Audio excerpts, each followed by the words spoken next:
Lectura del Santo Evangelio según San Mateo. En aquel tiempo se acercaron a Jesús unos fariseos y para ponerle una trampa le preguntaron: ¿le está permitido al hombre divorciarse de su esposa por cualquier motivo? Jesús les respondió: ¿no han leído que el Creador desde un principio los hizo hombre y mujer? Y dijo: por eso el hombre dejará a su padre y a su madre para unirse a su mujer, y serán los dos una sola cosa, de modo que ya no son dos sino una sola cosa. Así pues, lo que Dios ha unido, que no lo separe el hombre. Pero ellos replicaron: entonces, ¿por qué ordenó Moisés que el esposo le diera a la mujer un acta de separación cuando se divorcia de ella? Jesús les contestó: por la dureza de su corazón. Por eso Moisés les permitió divorciarse de sus esposas, pero al principio no fue así. Y yo les declaro que quien quiera que se divorcie de su esposa, salvo el caso de que vivan en unión ilegítima, y se case con otra, comete adulterio. Y el que se case con la divorciada también comete adulterio. Entonces le dijeron sus discípulos: si esa es la situación del hombre con respecto a su mujer, no conviene casarse. Pero Jesús les dijo: no todos comprenden esta enseñanza, sino solo aquellos a quienes les ha sido concedida. Pues hay hombres que desde su nacimiento son incapaces para el matrimonio. Otros han sido mutilados por los hombres, y hay otros que han renunciado al matrimonio por el reino de los cielos. Que lo comprenda aquel que pueda comprenderlo. Palabra del Señor.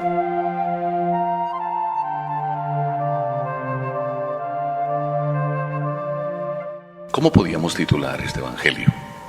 Los Evangelios no tienen título de por sí, pero podíamos titular este Evangelio Nacidos para el amor, o podíamos decir todo lo podemos, para Dios no hay cosas imposibles. Pero es interesante lo que aquí está sucediendo. Padrecito, sáqueme de una duda. ¿Le está permitido al hombre separarse de su esposa por cualquier motivo? ¿Verdad que es interesante? Pero entendamos qué es lo que está diciéndonos el Evangelio. Empieza el Evangelio por decirnos que unos fariseos se acercan a Jesús y le hacen esa pregunta: ¿podemos separarnos, mujer y marido, por cualquier motivo? Pero ¿quién está preguntando? Es un fariseo, es un doctor de la ley, alguien que conoce la ley y está haciendo esta pregunta. Pero no debería hacerla, él sabe la respuesta. El Evangelio dice que la pregunta se la ponen a Jesús para ponerle una trampa. Pero ustedes imagínense lo que pasa en este mundo. ¿Verdad que hay muchos que dicen que el divorcio sí es posible? Hay ya un montón que lo dicen, empezando por el periódico X, el periódico Z, el abogado tal, el abogado X. Es más, hasta los letreros están: si quiere divorciarse, aquí se lo hacemos más barato. Y así, puesto que muchos dicen que sí, ¿ya es que se puede? Hay algo que no depende de otros, depende de Dios. Pero cuando Jesús respondió a la pregunta: ¿es posible por cualquier motivo?, Jesús dio una respuesta indirecta. Si es un doctor que lo dice, el que sabe la ley, le recuerda a Jesús al doctor la ley: ¿no has leído que el Creador desde un principio los hizo hombre y mujer? Los hizo hombre y mujer. Por eso el hombre dejará a su mami y a su papi para unirse a su mujer, y los dos formar una sola cosa, formar una sola persona. Si tu papá o tu esposo le obedeces a tu esposa, porque los dos son una sola persona, ya cuando te casas ya no eres tú que solo decides, y tu esposa tampoco es ella sola que decide, ya las decisiones son una sola persona. Y ya el uno le pregunta a la otra qué conviene hacer, y la otra le pregunta al uno qué te parece, porque así es el plan de Dios. Pero cuando el plan de Dios es así, los dos son una sola persona, dice también después Jesús, por si acaso lo quisiéramos entender mal, de modo que ya no son dos sino una sola. Y lo que Dios ha unido, que no lo separe el hombre. No puede separarlo el hombre, nadie puede separar lo que Dios ha unido. Si las cosas se hicieron como se tenían que hacer, ya el sello de Dios está ahí. Pero si las cosas no se hicieron como se tenían que hacer, entonces puede ser que sí haya, pero no divorcio, que sí haya inexistencia de matrimonio, que le llamamos anulación de matrimonio, que significa no existió nunca. ¿Y cómo a él sí le dieron el permiso de divorciarse? No, a él no le dieron ningún permiso de divorciarse. A él lo que declararon es que nunca se casó. Porque cuando se casó, ¿qué sucedió? Cuando se casó por obligación, porque le presionaron, se presionó él solo, la embarazó y tapó de esa manera su error y se casó. Pero nunca fue una decisión que tomó, la quiero, la amo y para siempre. Inclusive cuando te vas a casar, también puedes engañar al padre, puedes engañar a la familia, pues luego resulta que se descubre después, matrimonio nulo, no hubo matrimonio. Ese es un caso que no es divorcio, es simplemente no hubo matrimonio. Pero entonces, ¿por qué Moisés sí lo permitió? Es que recordemos que el fariseo le está poniendo una trampa, él sabe la ley, pero está queriendo ponerle una trampa a Jesús. Entonces le dice, Moisés, sí, ¿por qué vienes a decir lo contrario de Moisés? Y Jesús responde, Moisés lo permitió por cabezones.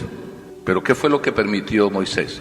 Moisés no permitió el divorcio. Moisés permitió también lo que a veces la iglesia permite, pues si no son capaces de vivir juntos, pues vivan separados, pero no significa divorcio. Si fue bien hecho el matrimonio, no hay divorcio.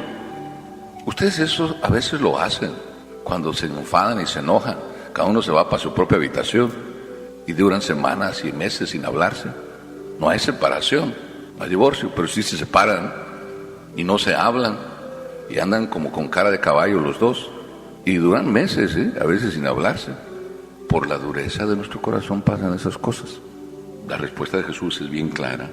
Después de entonces de que Jesús dice esa respuesta, dice que algún caso sí es posible, pero no está hablando de divorcio. Dice, ¿se pudiera vivir separados? Sí. Dice, solamente es posible en el caso de que vivan en unión ilegítima. ¿Verdad que eso ocurre también hoy?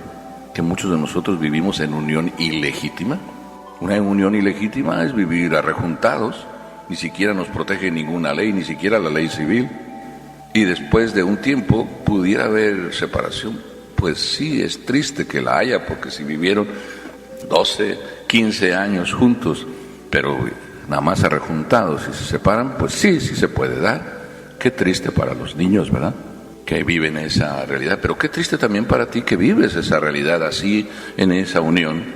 Y cuando todo esto se está poniendo tan difícil, y Jesús está diciendo la ley de Dios, lo que hay que vivir, entonces los que le siguen a Jesús hablan. Ya no es el fariseo, hablan los apóstoles y dicen, si esa es la situación, entonces sabes que Jesús es mejor no casarse. Hay comentarios que ustedes me hacen que son como interesantes. Los que no están bien casados me dicen, ay padre, ¿por qué no se casa? Pero hay unos que están bien casados por todas las leyes y esos me dicen, qué bueno que no se casó. Y si me pongo en esa situación, también puede ser la situación que ahora los discípulos dicen. Entonces, si tan así es difícil el matrimonio, está mejor no casarse. Pero para todos esos que piensan también eso, que está mejor no casarse, Jesús tiene una respuesta. Y es bien interesante la respuesta. Hay algunos que no quieren casarse. Y esos que no quieren casarse, dice, son de tres tipos. Los que no quieren casarse son del tipo primero, que nacen así, nacen para no casarse, porque no saben ser responsables de nada. Algún papá me ha dicho, mi hijo tiene 45 años, y parece, ni siquiera novia tiene, yo creo que no piensa casarse. A lo mejor está muy cómodo en su casa, todo regaladito. Puede ser que haya personas así, que no quieren ningún compromiso. Puede ser también que haya personas que son incapaces para casarse porque tienen un carácter, como se dice, de pocas pulgas. Nadie quiere hablar con ellos, ni los hombres ni las mujeres. Son intolerables a la convivencia. Pues puede ser que esa sea una manera de ser y lo hace imposible para casarse. Esos son los que así nacen. Pero también Jesús dice que hay algunos que no se casan porque los hicieron así los hombres. Los hombres los hicieron para no casarse, porque los educamos a la no responsabilidad o porque abusamos de ellos. y ya le tienen un pavor y un miedo a todo compromiso con él o con ella. No quieren saber nada de las mujeres, algunos hombres, y algunas mujeres no quieren saber nada de los hombres. Los hemos hecho los hombres así. Pero hay una tercera, que es igual que la de ustedes, que es mi caso. Hay algunos que no se casan por el reino de los cielos. Y aquí voy a terminar, y termino lo mismo que ustedes. ¿Para qué fue creado el hombre? Dice la respuesta del catequista cantando: para amar y servir a Dios en esta vida, y después de eso gozar de Él para siempre. ¿Esto para quién es? Para el que se casa y para el que no se casa. Si no vivimos del amor, estamos fuera de sitio. Ustedes y yo. El hombre necesita amar. La realización del hombre es el amor, que se puede realizar en el matrimonio, pero también en el matrimonio te puedes quedar corto y no realizarte en el amor. Si en el matrimonio lo único que buscas es el egoísmo, él que te sirva o ella que te sirva, y él solo para ti, y tú nada no das, solo todo para ti, no te estás realizando en la vida, y que eso es lo que muchas veces pasa en los matrimonios, que no se realizan como matrimonios porque no se entregan, no se dan, es nada más un dame, y nunca doy. Cuando el matrimonio es doy, y siempre es doy. En el instante que empieces tú, puesto que te doy, dame, ya empiezas a ser egoísta. Si yo también en el sacerdocio soy, me hice sacerdote como algunos a veces uno descubre, me hice sacerdote para subir de categoría, porque no hubiera salido de mi pobre rancho. A veces en el sacerdocio puede haber también intenciones que son egoístas. Ya no hay amor. ¿Ven que es interesante? Cómo lo que Dios hizo es unas personas, que somos ustedes y yo, y nos hizo para amar. Pero ¿verdad que es difícil amar? Eso de darme, ¿verdad que eso? ¿Verdad que la esposa se da? Si les pregunto a ustedes, a todas las mujeres, si están de acuerdo en que el matrimonio es darse, ¿verdad que me dicen que sí? Y así se casaron para dar. Pero llega un momento de la vida en que, pero dame, oye, ya me cansé de dar, dame tú también. Entonces hay momentos que a veces se nos mete el egoísmo, de un lado o de otro. Qué interesante. Vamos a pedirle entonces a Dios que nunca se nos meta el egoísmo, para que nunca lleguemos a decir, ¿es posible divorciarse por algún motivo? No, nunca. Dios no nos hizo para eso.